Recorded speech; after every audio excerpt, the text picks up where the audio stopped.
مرحبا يا رمضان مرحبا شهر الصيام.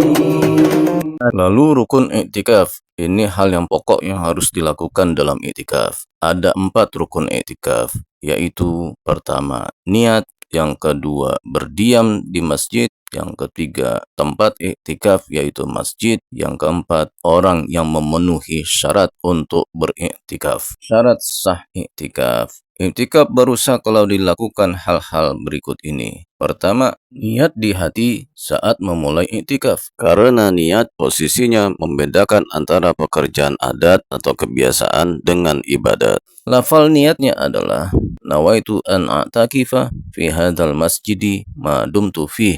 Saya berniat iktikaf di masjid ini selama saya berada di dalamnya. Atau nawaitul i'tikafa fi hadzal masjidi lillahi ta'ala. Saya berniat iktikaf di masjid ini karena Allah Subhanahu wa taala. Catatan, niat adalah pekerjaan hati. Pelafalan niat dengan lisan ditujukan untuk membantu pekerjaan hati tersebut. Untuk bahasa yang digunakan lebih utama ditanamkan dengan bahasa Arab. Jika kemampuan untuk melakukannya tidak ada atau lemah, maka diperbolehkan menanamkan niat di hati dengan bahasa apapun selama dimengerti. Kedua, berdiam di tempat yang diwakafkan sepenuhnya untuk masjid sebagai rumah ibadah.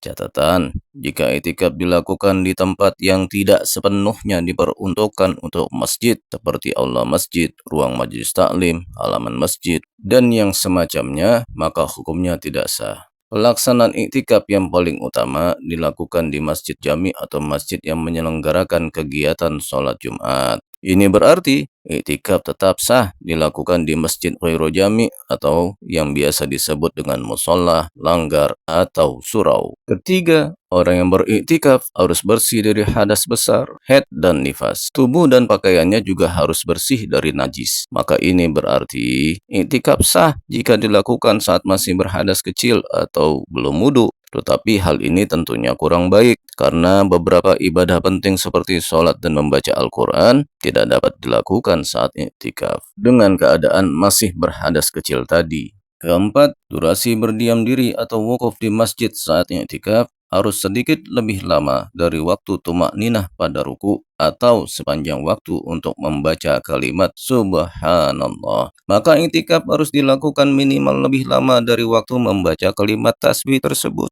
Iktikaf harus mengandung unsur berdiam diri atau wukuf. Maka iktikaf yang dilakukan tanpa wukuf, seperti orang yang berjalan melintas bagian dalam masjid, meski diiringi niat iktikaf, iktikafnya tidak sah. Durasi iktikaf yang utama atau afdol adalah sehari semalam atau 24 jam. Hal ini diutamakan karena khuruj minal khilaf, lepas dari perbedaan pendapat ulama. Karena menurut Imam Malik, iktikaf baru sah jika dilakukan selama 1 hari 1 malam atau 24 jam. Lalu kita bicara tentang tata sopan santun atau adab dalam iktikaf. Pertama, disunahkan untuk menyibukkan diri dengan sholat, berzikir, membaca Al-Quran, mengkaji ilmu. Semua ini adalah tujuan utama dari iktikaf. Yang kedua, sunnah berpuasa. Karena dengan berpuasa, seorang mu'takif atau yang beriktikaf akan lebih optimal dalam upaya mengendalikan nafsu dan menyucikan jiwa. Yang ketiga, sebaiknya iktikaf dilakukan di masjid jami, masjid yang diperbolehkan untuk menyelenggarakan sholat Jumat. Yang keempat, menahan diri dari banyak bicara, terlebih lagi dari membicarakan hal yang dilarang seperti ghibah, namimah, bergurau, dan lain-lain. Yang kelima, tidak berbekam atau yang semacamnya karena dapat mengotori masjid. Bahkan, jika ada kekhawatiran akan mengotori masjid, berbekam malah menjadi haram hukumnya saat beriktikaf. Dan yang keenam, tidak menyibukkan diri dengan kegiatan di luar ibadah seperti menjahit, jual beli, edit video, dan lain-lain. Lalu hal-hal yang membatalkan iktikaf. Pertama, jima atau bersetubuh dengan sengaja meskipun tanpa inzal atau keluar sperma.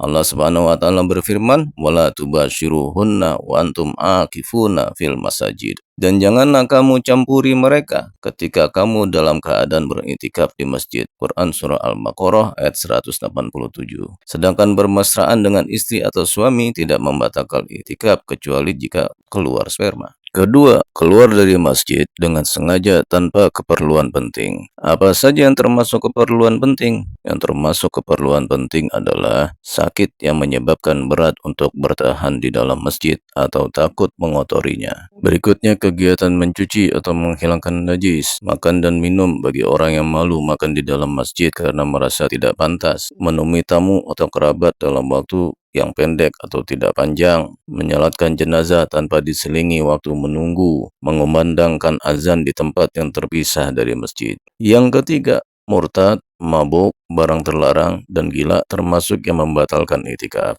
Lalu yang keempat, berhadas besar, haid atau nifas juga akan membatalkan itikaf.